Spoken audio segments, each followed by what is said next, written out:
No, solo hay una vida, pero intentamos optimizarla. Bueno, la verdad es que por poco y no vengo, os lo he dicho, porque han ingresado ahora a mi madre, pero bueno, estamos aquí, así que os pido una oración por ella, que siempre será bienvenida.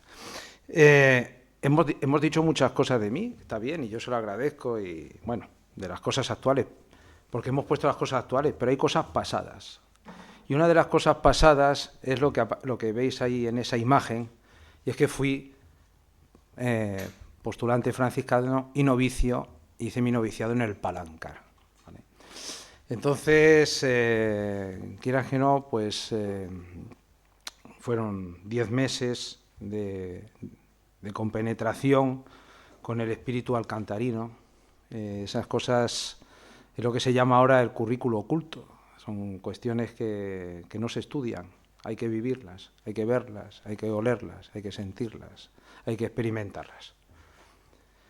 Tengo que decir que como yo soy una persona inquieta y nerviosa, cuando fui a hacer mi noviciado allí, al principio lo pasé mal, porque tanto silencio, después ya le cogí el gusto y ya lo que no quería es salirme, ¿vale?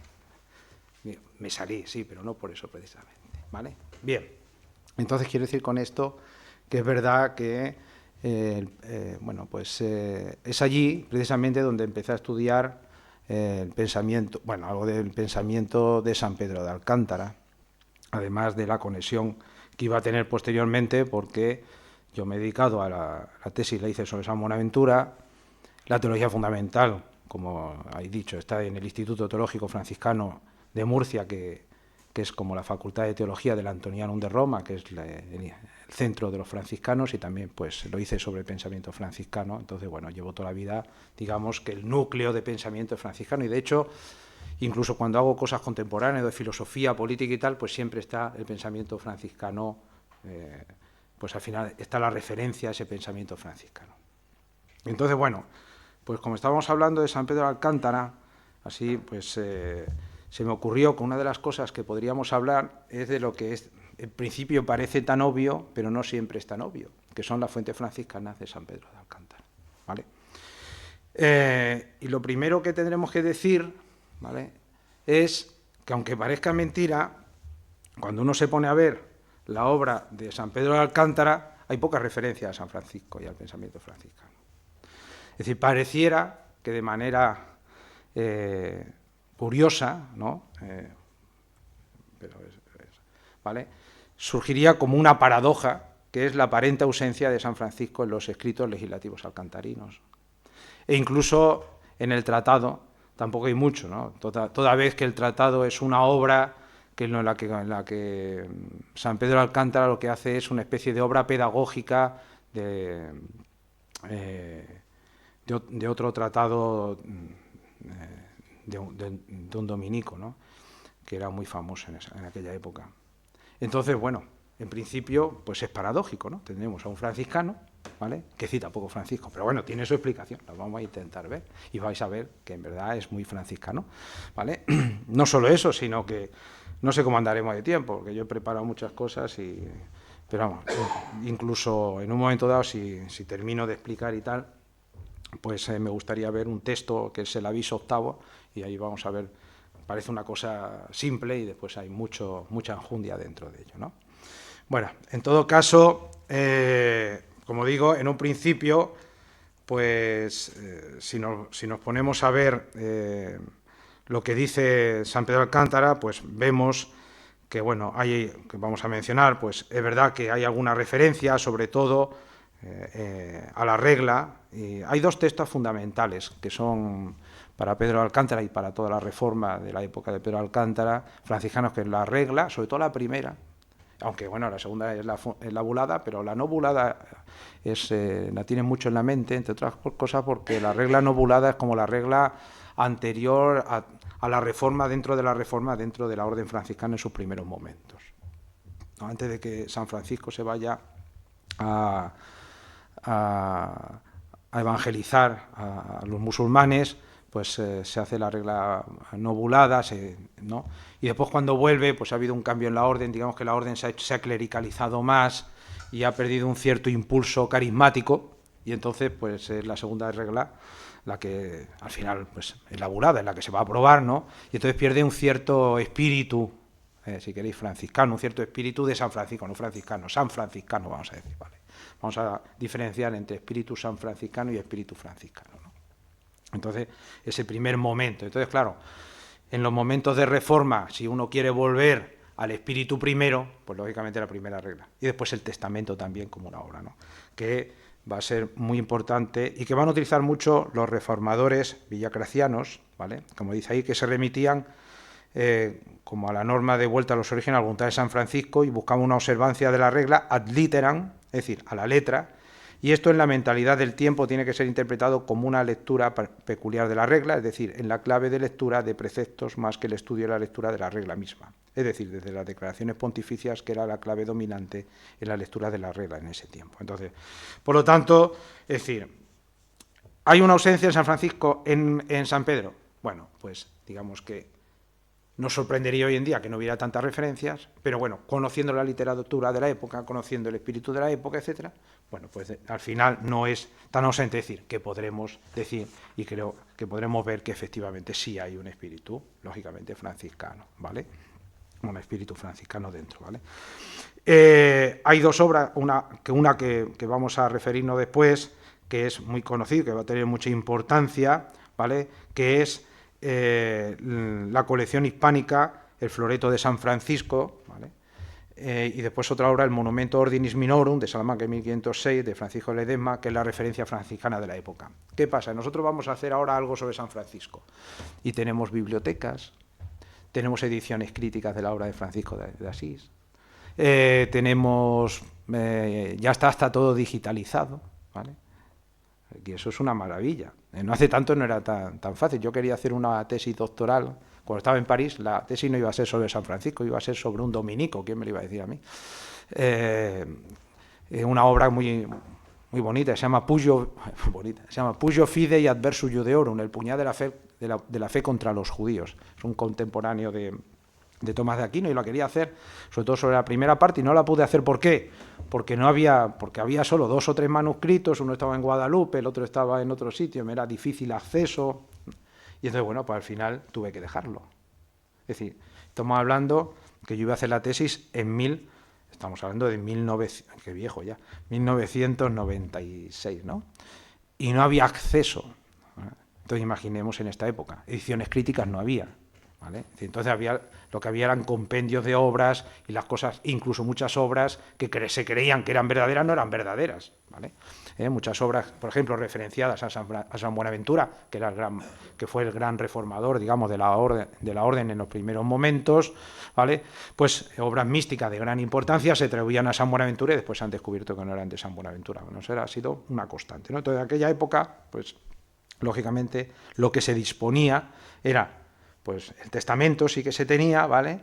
Y estas 2 obras, el Monumento Ordinis, y después hasta 1535 no se publica el Explicitum Enquiridium Rei Manuale Fratrum Minorum, ¿vale? Que solo contiene la regla bulada y el testamento. Pues ya está, ¿vale? La no bulada, la bulada, ¿vale? Bien, aquí creo que esta foto es precisamente del Enquiridium de Fratrum Minorum, ¿vale?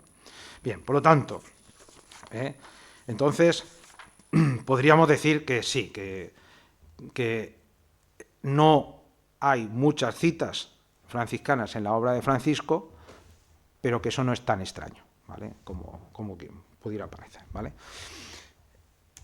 Bueno, lo primero, para resolver, digamos, la paradoja, lo primero que necesitaríamos comprender un poco es, para poder comprender cuáles son las fuentes franciscanas, más que la fuente en sí, es el espíritu franciscano, ¿no?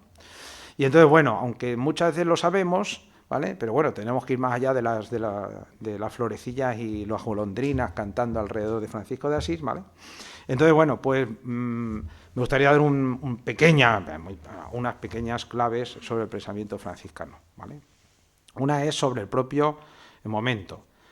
La orden franciscana surge en un momento de cierto cambio. Aquí tenemos un historiador, un gran historiador, ¿vale?, que sabe de esto mejor que yo. Y entonces, pues, pero es un momento de cambio, digamos, de cambio de una edad media, es decir, digamos, la Edad Media está surgiendo ya toda, es decir, el mundo feudal, va surgiendo el mundo burgués, ¿vale? Entonces hay un cambio de mentalidad, de forma de ser. Es decir, digamos que las órdenes monacales es decir, responden a una mentalidad más feudal, mientras que en las nuevas realidades urbanas, pues la experiencia religiosa monacal pues no parece que encaje bien, ¿no? Entonces surgen nuevas formas religiosas, y la forma religiosa pues son las órdenes mendicantes. Normalmente son las órdenes las que van a estar, ¿no? La vida consagrada de estas normas pues surgen, lógicamente, para responder, por lo tanto, a retos eclesiales, espirituales, intelectuales, teológicos y pastorales. Es decir, cuando hay un cambio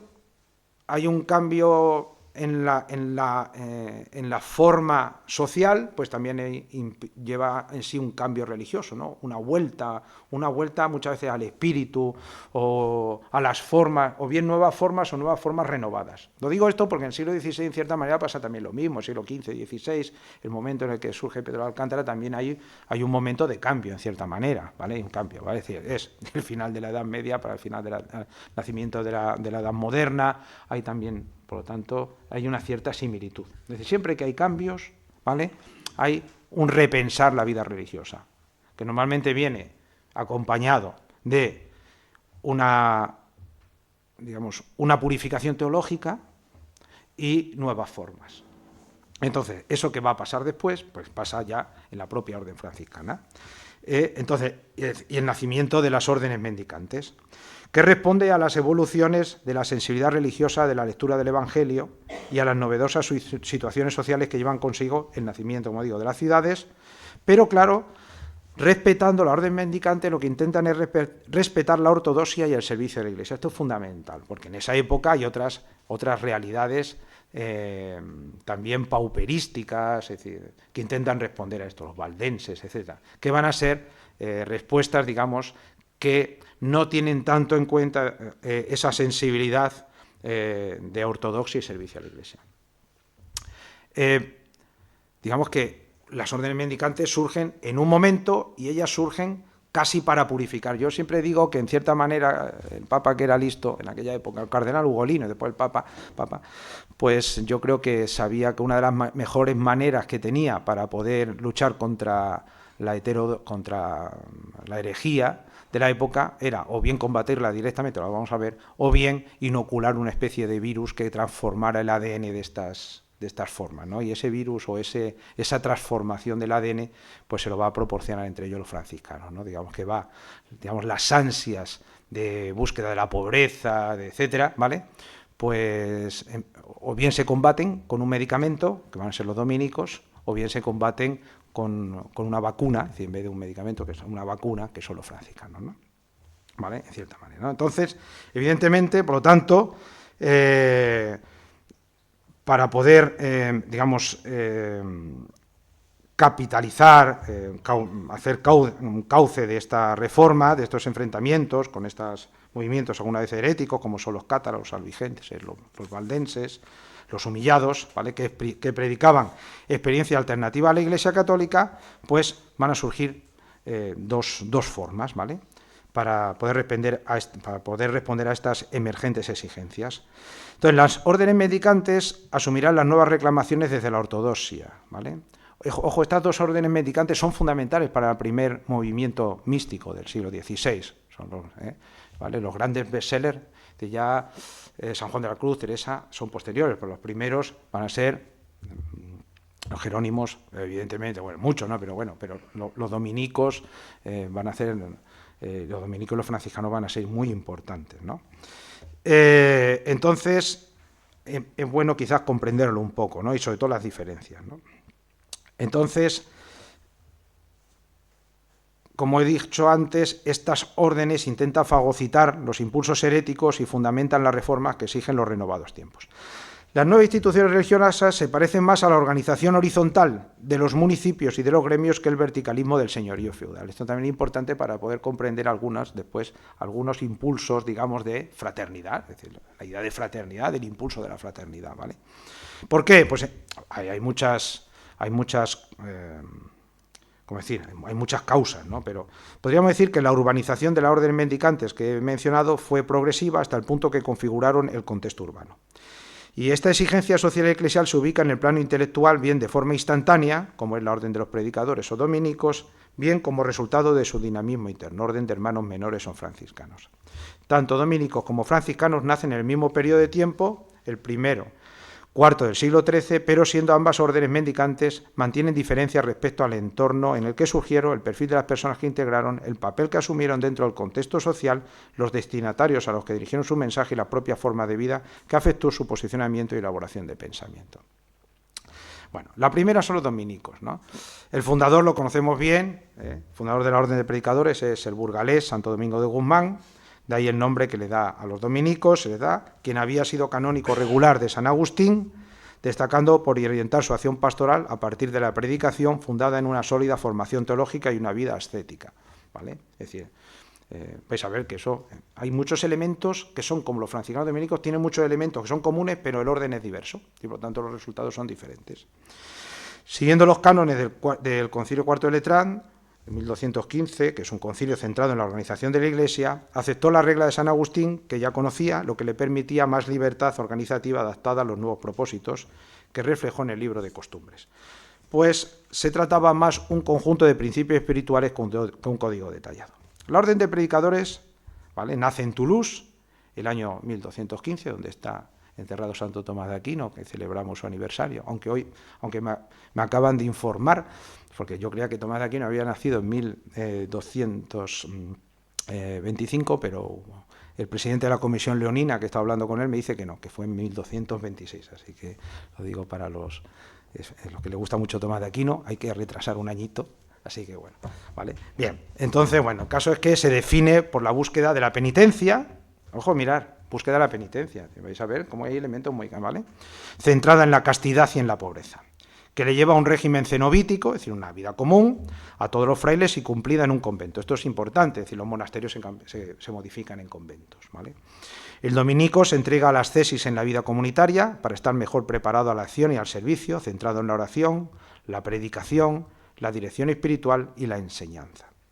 Se trata, pues, de un estilo de vida evangélicamente pobre y funcional, muy eficaz para realizar una predicación contra los herejes de su tiempo, evitando cualquier tipo de crítica contra la incoherencia del estilo de vida religiosa y contra los eclesiásticos. Es decir, ellos van a predicar contra la herejía, pero tienen que dar ejemplo, ¿no? Porque claro, si ellos se comportan mal, ¿cómo voy a decir que vosotros sois un herejes? ¿Vale? Es decir, ellos tienen que decir, si yo lucho contra herejes pobres, yo lo hago desde la pobreza. Entonces, lo que quiero demostrar es que tengo una coherencia, mi coherencia de vida no implica una coherencia doctrinal, no hace falta una, ¿vale? Entonces, los dominicos, por lo tanto, ¿vale?, digamos que la labor que tienen de luchar contra la herejía les lleva a llevar una vida, es decir, es concomitante, ¿no?, pero digamos que les lleva a una coherencia de vida, ¿no?, muy grande, ¿vale?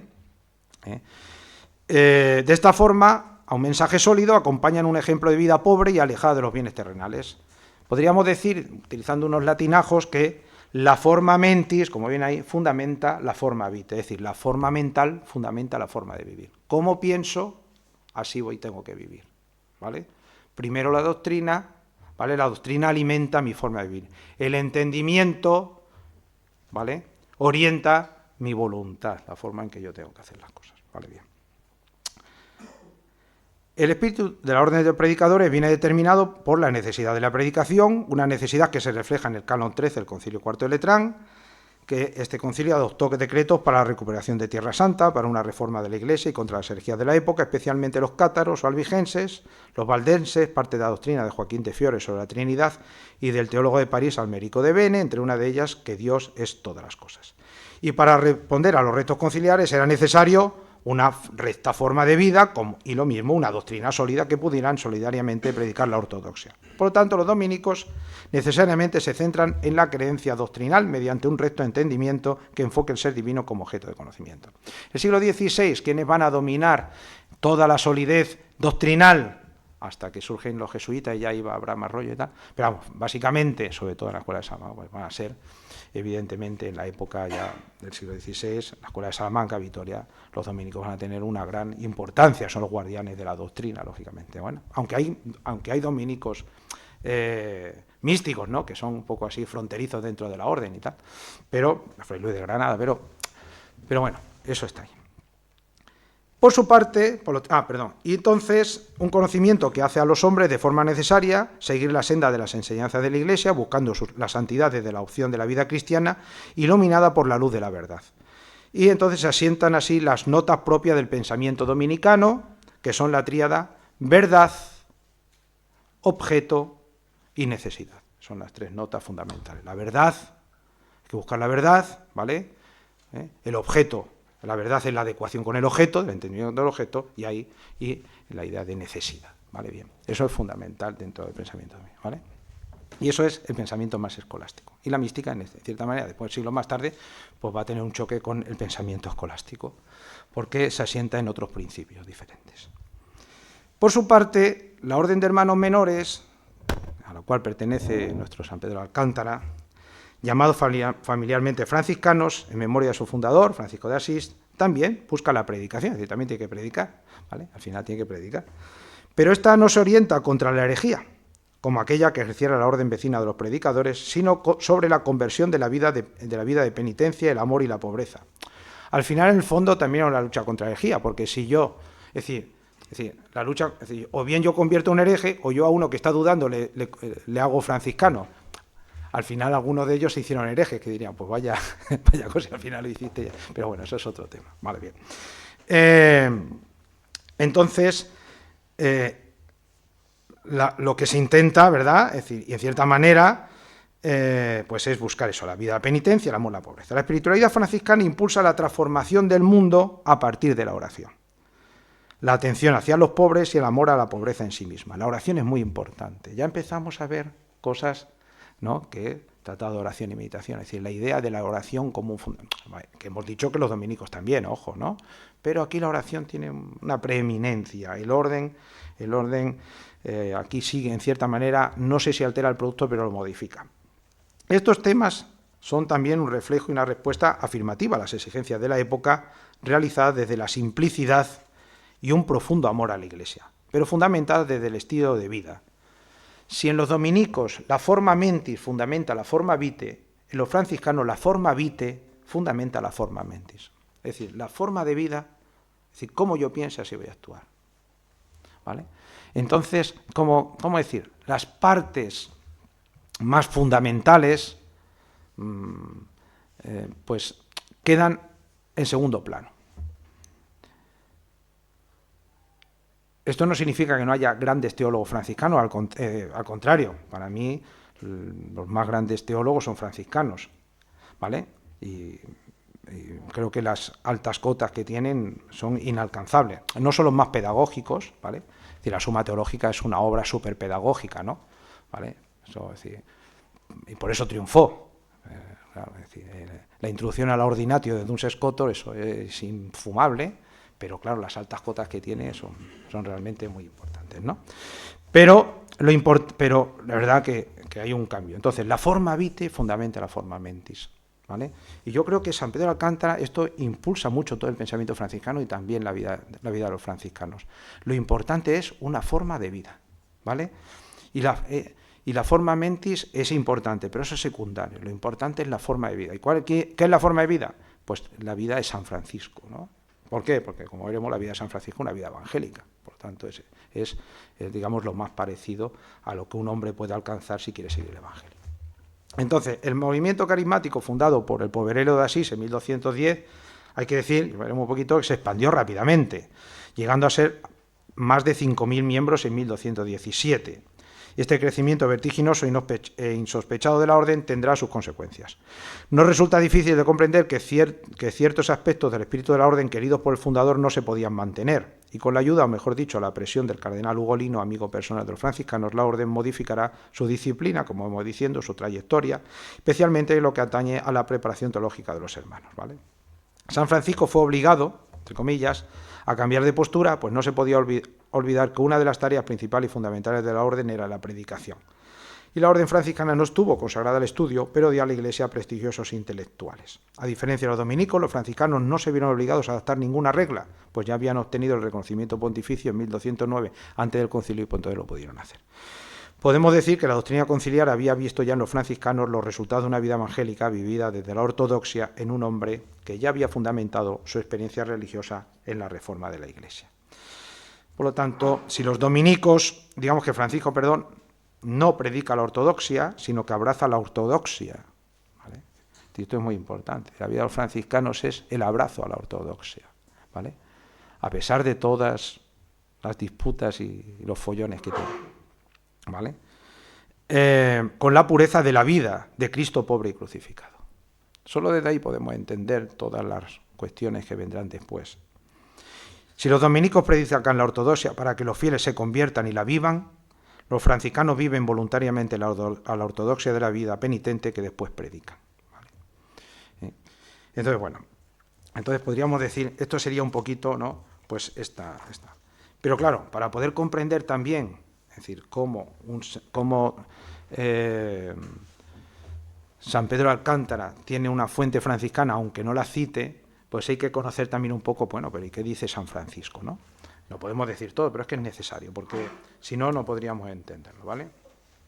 Bueno, primero que decir también, no obstante, es que la escuela franciscana no ha seguido una línea homogénea. Es decir, así como hay una escuela dominica, ¿vale?, en parte una escuela jesuítica, etcétera, no hay una, es decir, hay una escuela franciscana, pero no es homogénea. Es decir, hay mucha variedad dentro de ellos y vais a ver que entre ellos además hay distintos modos. Bueno, hubo tantos que ya al final del siglo XIX tuvieron que decir, mira, vamos a poner un orden, porque esto es un tutti frutti, vamos a ponernos de acuerdo, capuchinos, conventuales, observantes, orden tercera, porque había, porque como no había como la ortodoxia, como se abraza la ortodoxia, pero no hay una ortodoxia interna, pues entonces había, digamos que el carismatismo era una cosa muy importante, ¿no? Y sigue siendo muy importante dentro del pensamiento franciscano. Entonces, pues era un poco totum revolutum, ¿no? Es decir, las cosas, es decir, las continuas reformas de los franciscanos no se dan en los dominicos. Ahora, yo he intentado explicar esto para que intentemos explicar por qué, cuál es el código genético, ¿no? Un poquito que subyace ahí, ¿no? Y ya dentro del siglo XIII se ha advertido a la ausencia de continuidad entre la visión religiosa de San Francisco de Asís y la teología de los franciscanos, ¿vale? El propio Francisco de Asís, ¿vale?, él se da cuenta de eso, ¿no? Es decir, entonces en su texto famoso de la perfecta alegría, ¿vale?, si os acordáis del texto de la perfecta alegría, tiene dos partes, ¿no? Y la primera parte, pues lo que viene a decir, oye, si la orden tuviera grandes teólogos, si la orden tuviera grandes obispos, si la orden tuviera todo lo que cualquier orden quisiera tener, ¿vale?, y que en principio me tenía que dar alegría, a mí no me daría la alegría, ¿vale? Dice, ¿en dónde reposa la perfecta alegría? Dice él, pues reposa la perfecta alegría si un día yo estoy pobre, desgraciado, desnudo, como era propio, pasando un frío que te mueres, y entonces llego a mi convento, un convento o una comunidad, y pico la puerta, taca, taca, taca, y entonces me abre un hermano, y entonces me dice, vete de aquí, por diosero. Y entonces lo miro como un hermano y no me enfado. Dice, esa es la perfecta alegría, ¿vale? Es decir, la perfecta alegría era tener el espíritu evangélico, aunque fuera, es decir, que el desprecio, el ser capaz de aguantar el desprecio. Esto es muy importante, porque San Francisco no dice que no se cabreara, es decir, no dice, si yo no me enfado, no. Es decir, si soy capaz de sobreponerme, ¿vale?, a la decepción, ¿no? Es decir, ¿vale?, como diciendo, y si vosotros sois como yo, es decir, que aunque os desprecien, vosotros los amáis, eso es la perfecta alegría. No se trata de tener cosas, no, al contrario, ¿vale? Bien. Entonces, en definitiva, es decir, tener unas señas de identidad.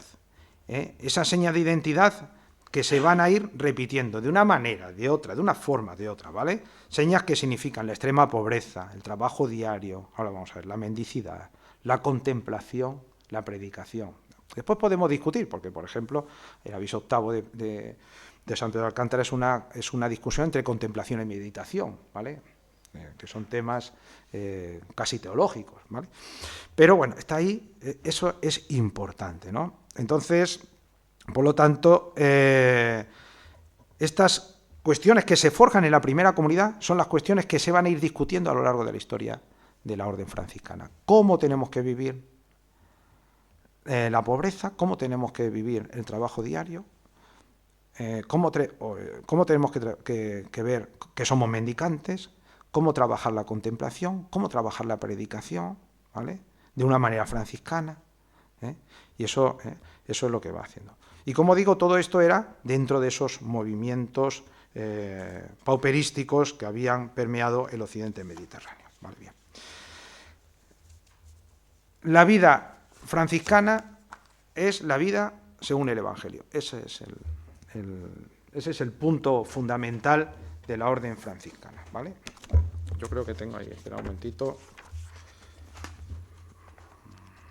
Perdonad.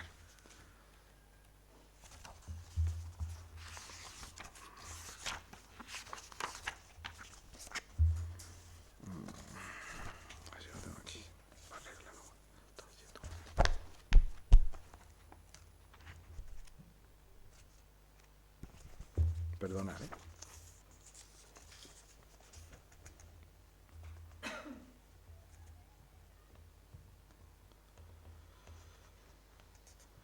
La regla y la vida de estos frailes, dice la regla novulada, es esta, a saber, vivir en obediencia, en castidad y sin propio, y seguir la doctrina y las huellas de nuestro Señor Jesucristo, que dice, si quieres ser perfecto, ve y vende todo lo que tienes y dalo a los pobres y tendrás un tesoro en el cielo, y ven, sígueme.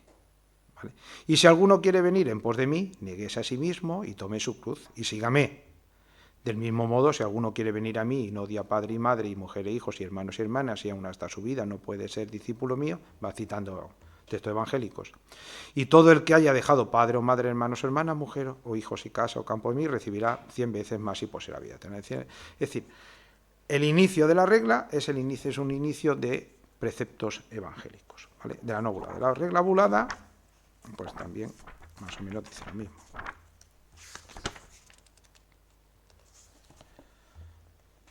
Aquí es más explícito. Dice, la regla y vida de los frailes menores es esta, a saber, guardar el santo evangelio de nuestro Señor Jesucristo, viviendo en obediencia, sin propio y en castidad. Punto. ¿Vale? Entonces, la vida evangélica es el fundamento de la vida evangélica. La forma vitae franciscana es el evangelio. Ese es el evangelio, ¿vale? Es vivir y abrazar el evangelio. ¿Vale? Y para ello, por lo tanto, ¿y cómo se puede vivir el Evangelio? ¿Vale?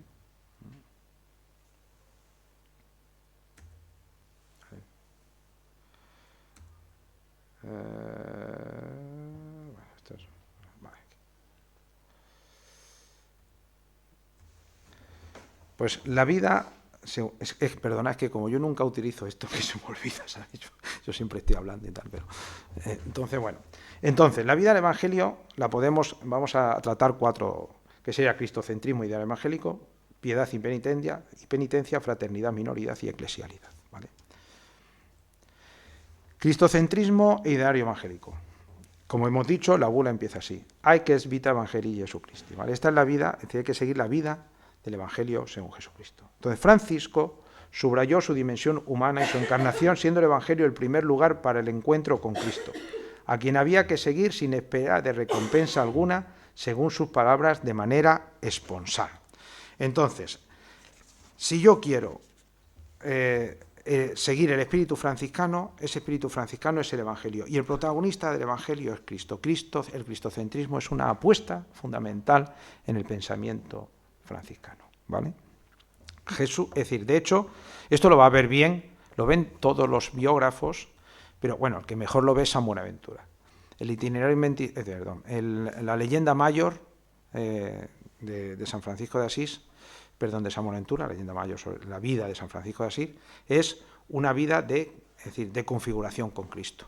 De configuración con Cristo. Tiene más cosas, no podemos decirlo, pero bueno, es una configuración con Cristo, es una vía mística que va de la clásica vía mística hasta llegar a la configuración con Cristo. Y su propia vida es una configuración con Cristo. De hecho, el signo fundamental de San Francisco pues son los estigmas, es decir, nada se puede configurar mejor que con eso. Por lo tanto, este cristocentrismo, ¿vale? Era característico, no era una cosa única, ¿vale?, de San Francisco, era característico de la espiritualidad medieval. Y entonces lo que hace San Francisco es elevarlo, ¿no?, acompañado de la humillación, la pobreza, el gozo, el dolor. Francisco lo que hace es subrayar la dimensión humana y la encarnación. Como hemos dicho, el franciscanismo es una forma de vida y, por lo tanto, no es que no se haga teología, yo digo que había grandes teólogos, pero bueno, no era lo fundamental en ellos, ¿no? Entonces, ¿y cómo lo hace? Sobre todo con la literatura esponsal. El santo de Asís además resaltaba la dimensión trinitaria del Dios cristiano, que entendía que era en Cristo donde Dios Padre se revelaba, cuya voluntad había que cumplir en comunión con el Espíritu Santo. Un Cristo encarnado y crucificado, a quien Francisco tenía una veneración especial, como así se manifiesta en todas sus oraciones. Las virtudes de la caridad, la humildad, la sencillez, el abandono a la providencia, la alegría y el optimismo ante la vida eran inherentes al ser franciscano. Es decir, esto está alimentado en todo el franciscanismo. Vamos a ver, hay cosas que cambian, sí. No es lo mismo el espíritu franciscano, tal como se vive en el siglo XIII, a cómo se vivirá en una época, pues ya, por ejemplo, pues donde hay un cierto más pesimismo. Una cosa es que hable San Pedro de Alcántara, otra cosa es que yo haya estado en el Palancario, otra cosa es que me guste todo lo que dice San Pedro de Alcántara, ¿vale? Entonces hay cierto espíritu de San Pedro de Alcántara, ¿vale?, que muchas veces a nosotros nos es costoso entender, ¿vale? Y quizás quizás porque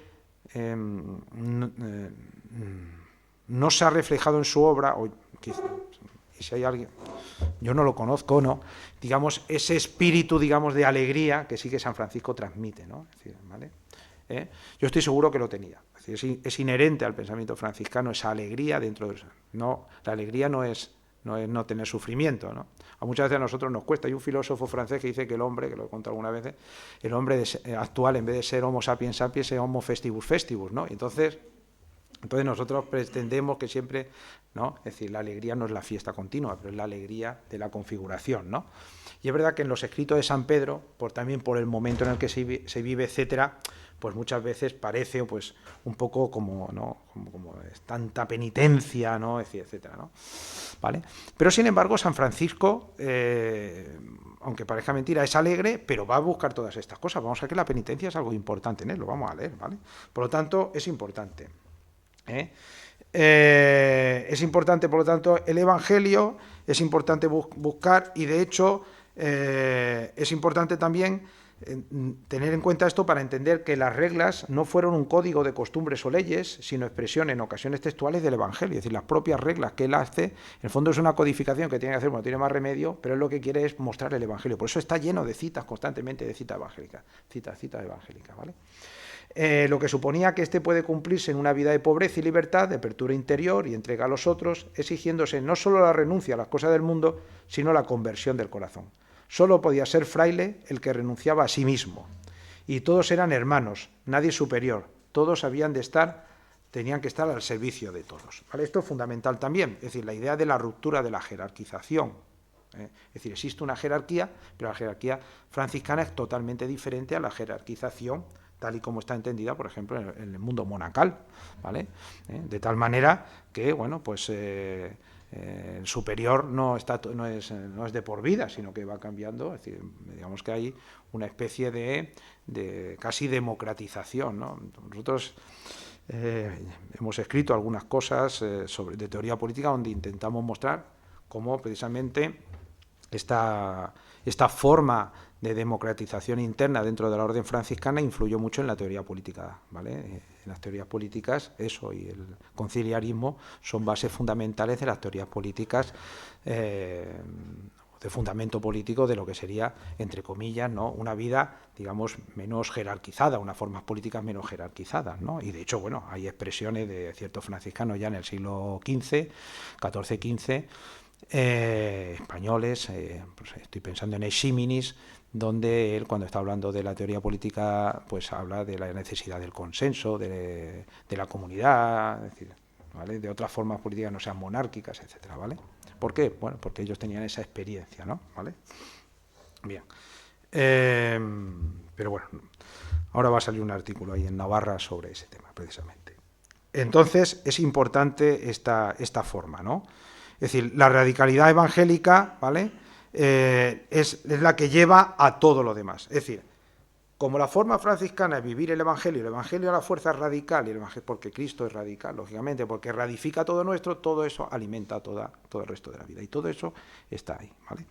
Entonces, lo que quiero ver un poquito aquí es, en estas fuentes, es que tengamos en cuenta a la hora de leer a Pedro Alcántara, a pesar de su época, a pesar de las cosas, a pesar de la falta de citas, a pesar que ese espíritu está dentro de su forma mentis, ¿vale? Bien, es una especie no solo de currículum oculto, es que además lo he estudiado, vamos, ¿vale? Bien. La vida evangélica implica piedad y penitencia. Entonces, ¿nos puede extrañar que San Pedro de Alcántara fuera un hombre de piedad y penitencia? ¿Vale? A ver, no es una cosa solo de los franciscanos, ¿no? Lógicamente, ¿no? Pero los franciscanos es fundamental la vida de piedad y penitencia.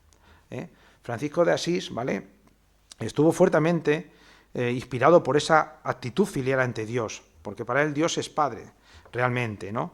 Y por lo tanto eso implica una disponibilidad absoluta. La piedad se tiene que entender como una disponibilidad, ¿vale? Es decir, la piedad no es solo rezar mucho, la piedad es abandonarse a Dios, en este sentido, ¿vale? No se trata de rozar, y de hecho, bueno, no lo vamos a ver, ya lo digo, los místicos de la época de San Pedro de Alcántara, precisamente, muchas veces se quejan, yo estoy pensando, es Fray Juan de los Ángeles, estoy hablando de memoria, estoy casi seguro, y fue Fray Juan de los Ángeles franciscano, ya digamos de la tercera generación del recogimiento, porque San Pedro de la primera generación de los místicos recogidos, donde pues se queja del rezo, decíamos, o digamos, se queja de que muchos de los frailes y muchas formas religiosas, digamos, solo o asientan todo su rezo en el rezo del coro, y se le olvida, digamos, otro rezo más sentido. No, que no digan que no haya que rezar el coro, ojo, vamos a ver, eso lo están diciendo, ¿no? Pero dice, oye, es decir, se abandonan mucho al coro y olvidan lo fundamental, ¿no? Y decía, olvidan, es decir, otro tipo de oración, que está muy bien, porque esa es una oración litúrgica, ¿no? Pero además de la oración litúrgica, ¿vale? Bien, esté bien o mal, no sé, pero que está inspirado en esta forma de entenderlo, eso está clarísimo, ¿vale? Bien, entonces, esta piedad, por lo tanto, implica también ser providencialista. Es decir, abandonarse en Dios es abandonarse en las acciones de Dios que hace sobre uno.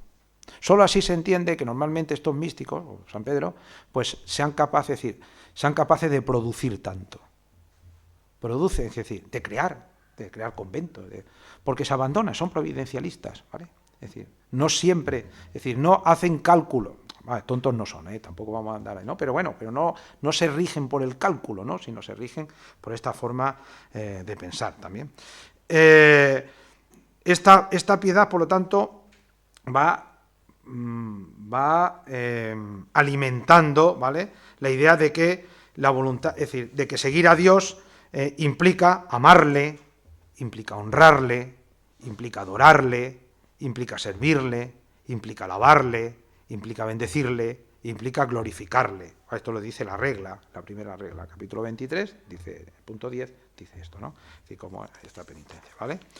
En definitiva, ¿vale?, tiene que, es decir, la piedad es también además importante porque ayuda a aquellas personas que no tienen formación, quiero decir, el rezo litúrgico, pues hay que saber latín, ¿no? Pero hay la gente que no sabe, ¿no? Es decir, pues la piedad es muy importante, ¿no? Entonces, es decir, el uso de la piedad. Muchas veces nosotros nos metemos con la piedad, ¿no? Cuando nos entra el ataque de teología, de teólogos, ¿no? Pues entonces, lo digo por mí mismo también, entonces, pues muchas veces nos digamos que como que no entendemos la piedad popular y las cosas, ¿no? Pero eso es porque no entra el ataque de teólogos, ¿no? Es decir, hay gente, yo pienso en mi madre, ¿vale?, que hoy la tengo presente, pues ella, su relación con Dios ha sido piadosa.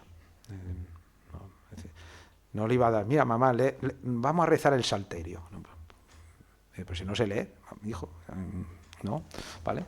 En cambio, ¿pero qué te enseñaba la madre? Pues te enseña a abandonarte en Dios, ¿no? Pues eso es un poco lo que los franciscanos querían también transmitir, ¿no? Es decir, cómo ese, otra vez, la forma vitae, ¿vale? Es la mejor manera, ¿vale? Entre otras cosas porque, y esto es muy de San Buenaventura, porque la teología franciscana es una teología de la imagen muy importante, que es agustina. Es decir, como nosotros somos imagen de Dios, pues también reflejamos a Dios a los demás, ¿no? ¿Vale? Somos reflejos, somos imagen y reflejo a la vez y espejo, ¿vale? Bien, entonces, por lo tanto, los hermanos, dice en la regla, no, en la carta a la orden dice San Francisco, los hermanos deben celebrar el oficio con devoción en la presencia de Dios, poniendo su atención en la consonancia del alma, de manera que puedan hacer propio a Dios por la pureza del alma, ¿vale?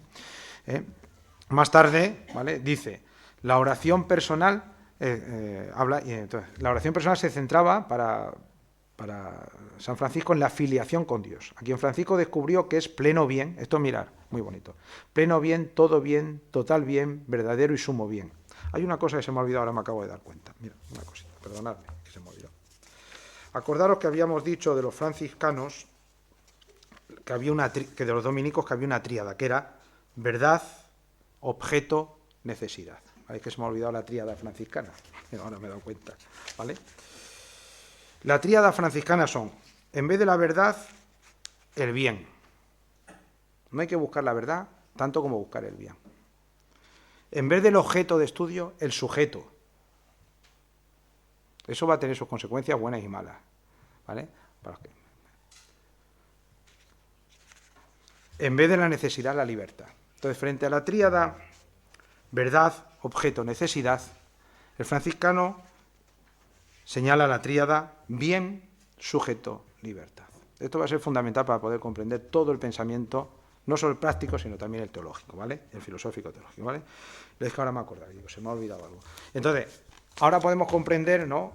¿Y por qué dicen esto? Pues, es decir, cuando los teólogos dicen algo, pues lo dicen también, en este caso, pensando en su fundador, ¿no? Pues los franciscanos en eso sí, hacen toda la filosofía de teología pensando en su fundador, ¿vale? Y la teología de esta época se va a centrar en los fundadores, en el Evangelio, en San Pablo y en los 3 primeros capítulos del Génesis. Son fundamentales para poder comprender el pensamiento de la época. Bueno, pues entonces dice así, ¿no? Es decir, descubrió que es pleno bien, todo bien, total bien, verdadero y sumo bien. Por ello el hermano a toda hora y en todo momento debía ponerse ante los ojos de Dios y reconocer su grandeza y su bondad, adorarle con mente y corazón puros. Porque claro, al bien solo se va con la suma entrega de la voluntad. Suma entrega de la voluntad, ¿vale? La voluntad como el elemento fundamental de abandono hacia Dios. Claro, ya vamos viendo si una tríada y la otra se van separando en el siglo X, la mística, que va a ir asumiendo cuestiones, digamos, más franciscanas, a través de, sobre todo, de la obra bonaventuriana mística, etcétera, o de Balma, etcétera, pues va a chocar también con la teología ortodoxia, ¿vale?, de la tríada verdad, objeto, necesidad, ¿vale? Y entonces esa lucha está ahí, ¿vale? Hay una lucha clara, ¿no? Y va a ser una lucha también que después va... ¿Cómo luchar contra Lutero? ¿Vale? ¿Cómo luchamos? ¿No? Pues también, ¿no? Es decir, luchamos con una reforma, es decir, con teología pura y dura, que hay que hacerla, o luchamos intentando transformar la Iglesia. O quizás huyendo a América, a ver si allí somos capaces de hacer lo que aquí ya no somos capaces de hacer. Bueno, pues van a América y los dominicos y los franciscanos, bueno, y el clero ya ni digo, pues también van a tener sus diferencias, que va a tener además un reflejo jurídico importante. Y remito a Quiñones, el jurista guadalupense que estuvo allí, que vivió in situ las diferentes formas de entender cómo había que evangelizar, ¿vale? Si había que evangelizar desde una tríada, ¿vale?, o había que evangelizar desde otra tríada, ¿vale? El clero era otra cosa, porque el clero era más, sobre todo los canónicos, que hay aquí algunos, eran difíciles, ¿no? Pero bueno. Bien, ahora en serio, ¿no? Pero, quiero decir, no quiero que veamos las diferencias, ¿no? Sin tomar, ahora no vamos a hacer juicio de valor, simplemente vamos soltando un poquito para poder, que lo que se trata aquí de intentar comprender las realidades, ¿no? Bien, entonces, junto a la piedad, pues, ¿vale? Pues también está la penitencia, ¿vale? Bueno, cuando Francisco habla de penitencia, habla tanto del sacramento de la penitencia, lógicamente, pero también vamos a hablar aquí de hacer penitencia, porque decimos que San Pedro de Alcántara es el campeón de la penitencia, ¿no? ¿Vale? ¿Vale? Claro, si no entendemos parece un faquir, pero no era un faquir, ¿no? Es decir, no es un faquir, es una persona que lo hace por algo, ¿no? Es decir, no se trata de andar haciendo penitencia por hacer penitencia, ¿vale? Lógicamente también no nos da tiempo a ver qué tipo de antropología hay en ese momento, es decir, qué manera de entender el hombre y de ese momento, qué manera de entender el pecado hay en ese momento, etcétera, etcétera, ¿no? Pero bueno, en todo caso, ¿vale? En la penitencia, en el testamento Francisco, ¿vale?, habla de la importancia, ¿vale?, de ser penitente. Aquí tengo un texto de la primera regla que dice: aplíquese en cambio a lo que por encima de todo han de anhelar, está hablando a los frailes, tener el Espíritu del Señor, eso es evangélico, su santa operación, orar continuamente, así que estamos viendo a San Pedro, ¿no?, continuamente al Señor con un corazón puro, y tener humildad y paciencia en la persecución y en la enfermedad, ¿vale? A Francisco le persiguen, cuando está con el sultán de Damieta, le pegan por todos lados, ¿vale? Le dan una paliza importante. También él se siente perseguido dentro de la orden, en el fondo, porque San Francisco no estaba hecho para hacer una orden, ¿vale? Es una cosa del espíritu, lógicamente. Y después por la enfermedad, porque era un hombre enfermizo, ¿vale? Francisco era un hombre enfermizo, ¿vale? Y amar a los que nos persiguen y reprenden y acusan, ¿vale? Bien. Y después dice: bienaventurados los que mueren en penitencia, porque estarán en el reino de los cielos. Por lo tanto, la penitencia no es algo... Es decir, la penitencia es como una especie de signo, ¿vale?, de que uno está llevando la vida evangélica, porque la vida evangélica, al final, nosotros solo pensemos en todos los apóstoles, como terminan, ¿no? Pues no es precisamente... No, es decir, escatológicamente muy bien, pero vamos, mundanamente terminan todos mal, ¿no? Es decir, que mueren antes de tiempo, ¿no? ¿Vale? Es decir, ¿por qué? Porque el hombre, es decir, la vida evangélica es una vida que no escapa a la cruz y a la penitencia, eso es imposible, ¿no? ¿Vale? Y después también la penitencia propia, claro, es imposible poder hacer algo si uno no se ha curtido, ¿no? ¿Vale? Uno de los problemas que tenemos... Claro, yo estaba, mientras estaba escribiendo esto, y como uno puede dar clase en muchos sitios, y también, bueno, en secundaria, ¿no?, como bien sabéis, bueno, ponemos de clase, dirigí al colegio diocesano y tal, entonces las cosas de los chavales pues siempre me recuerdan, ¿no? Y yo digo, ahora tú explicas San Pedro de Alcántara hoy, el espíritu de penitencia hoy, el espíritu de piedad, que ya implica una contemplación. Claro, la piedad y la contemplación necesitan tiempo. Intentemos explicarlo hoy. 5 minutos para el descanso. Bueno, no hemos empezado, pero bueno, vale. Pero bueno, va bien, tampoco ya lo vamos viendo, ¿no? Ya está, ¿vale? Bien. No, pero es que está chulo, ¿no? Es una cosa. Yo estoy aquí tranquilo, estoy relajado. Vale, bien. Entonces, en este sentido, por lo tanto, a lo que iba a decir, ¿cómo se explica esto, no? Pues, es decir, Rafa, tenemos un gran reto de poder dar a conocer, ¿vale? Es decir, estas bases pues son la base franciscana, ¿no? Es decir, pero es que esto es la base franciscana. La base franciscana no es amar la naturaleza y los pajarillos, que está muy bien, ¿vale? Está muy bien amar los pajaritos, a mí me gustan. Las lagartijas ya no me gustan tanto, ¿vale? Los pajarillos sí, ¿no? Sino ver, es decir, ¿por qué se aman a los pajarillos? Porque significa que San Francisco, que es el Alter Christus, es capaz también, como imagen perfecta de Dios, dominar la creación. Eso es otra historia, ¿no? ¿Vale? O sea, tendríamos que decir algún papa por ahí que lo aprendiera bien, ¿vale? Que lo estudiara perfectamente, qué significa exactamente San Francisco y la creación. En cuanto al dominio del cuerpo y las prácticas ascéticas que desde los inicios del cristianismo habían surgido, ayuno, vigilia, disciplinas corporales, Francisco vio necesario su dominio, pero sin caer en excesos, ¿no? Aquí es donde vemos, donde hay un salto de tiempo, por eso digo que hay que ver qué antropología tenía, ¿no? Porque en principio, yo creo que si San Francisco ve a San Pedro y dice, no te estás pasando 4 pueblos, entonces ahora mismo, es decir, no era, ¿no? Es decir, ¿qué decir? ¿Cómo decir? La vida ya es bastante dura muchas veces, ¿no? Como para encima endurecerla más, ¿no? ¿vale? Bien. Por eso digo que también ahí hay que tener en cuenta cuáles son el contexto de la época, ¿no? Es decir, el contexto de la época. El espíritu, ¿vale? Hay que verlo en el contexto, ¿vale? No sé, sería tan ridículo como intentarlo hacer ahora. Pero eso no significa que tenemos que dominar el cuerpo, eso no significa que tenemos que tener ciertas prácticas ascéticas, eso no significa que es bueno el ayuno, ¿no? Ahora no somos capaces ni de no comer carne los viernes, coño, es que es una cosa, ¿vale? Impresionante, ¿no? Es decir, nos cuesta todo, ¿no? Hoy en día, ¿no? ¿Vale? Eso tampoco, ¿no? Pero bueno, esto es importante, ¿no? De hecho, dice, oye, hay que hacer, decía San Francisco, hombre, hay que hacer ayuno, pues en Cuaresma, Pascua de Resurrección, los viernes también, ¿vale? Yo me acuerdo que en el seminario en mi época los viernes no se comía carne, ¿vale? Pues eso, aún se seguía, ¿vale? Pero el resto del tiempo podía comer aquello que le ofreciesen, ¿vale? Pues lo que te ofrezcan te lo comes. Encima, como era gente mendicante, no, pues ¿vale? Ahora, eso sí, más inflexible era en la castidad, ¿vale? Porque quien mantuviera relaciones sexuales sería expulsado de la fraternidad, ¿vale? Lógicamente, pues eso es una lucha, eso fue una lucha dura, ¿vale? Y no siempre, pues, se pudo conseguir.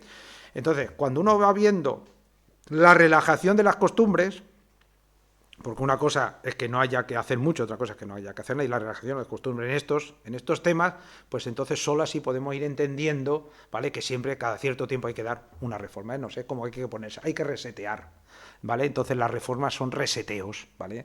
Entonces, ¿cómo se resetea? Volviendo al espíritu del fundador, ¿vale? Y eso es lo que pasó, es decir, estas cosas que decía San Francisco, lo que hace San Pedro es resetearlas. ¿Qué pasa? Que si está en un tiempo de bastante relajación, pues la penitencia va a ser más dura, vamos a recordar muy bien lo de la castidad, etcétera, etcétera, ¿vale? Como ya tuvo que hacer el cardenal Cisneros poniendo ahí orden, ¿vale? Dentro de las órdenes franciscanas, por ejemplo, ¿no? ¿Vale? Por lo tanto, era importante no estar siempre, decía, vigilante frente al espíritu de la carne, ¿vale? Que era un instrumento del diablo, ¿no? ¿Vale? La siguiente, cuando me decís cuando sea, ¿vale? Bueno, tengo aquí una frase que no tenía ahí, pero de Cayetan Esser. Cayetan Esser es un gran especialista en el pensamiento franciscano. Y él habla un poco, lo he visto y lo he puesto ahí, un poco sobre la penitencia, ¿no? Y terminamos con esto. El hombre cristiano como penitente debe dejar todos los caminos de su propio yo. Debe estar abierto al amor de Dios y del prójimo. Es que quería poner esto porque en la mística del recogimiento y la mística de San Pedro Alcántara está mucho el abandono del yo, ¿no? Pues para entenderlo, ¿no? Este vacío de sí mismo, ¿vale? Y prestos para recibir, San Francisco diría, concebir la plenitud de Dios, ¿vale? El hombre en quien el Espíritu del Señor ha vencido todo el egocentrismo, en una total conversión a Dios, conquista en grado máximo la plenitud de Dios. Vive en la intimidad de la Santísima Trinidad, en una relación viva de una profundidad inexpresable, de la que dice San Antonio que es una penitencia nupcial. ¿Vale? Ya San Antonio habla de esto, ¿no? En el Sermo Moralis de Tribus Nuptis. El penitente que ha superado dentro de lo posible todo obstáculo y alejado toda solicitud e inquietud de este mundo es absorbido, ¿vale? Bien, algo falta ahí, pero bueno, básicamente la idea esa fundamental de la penitencia. Bueno, ahora quedaría hablar de la fraternidad minoridad, pero no sé si es la hora o me da tiempo. Después mejor, ¿no? Bueno, ¿está siendo muy pesado? ¿Va más o menos bien? Vale, perfecto, muchas gracias.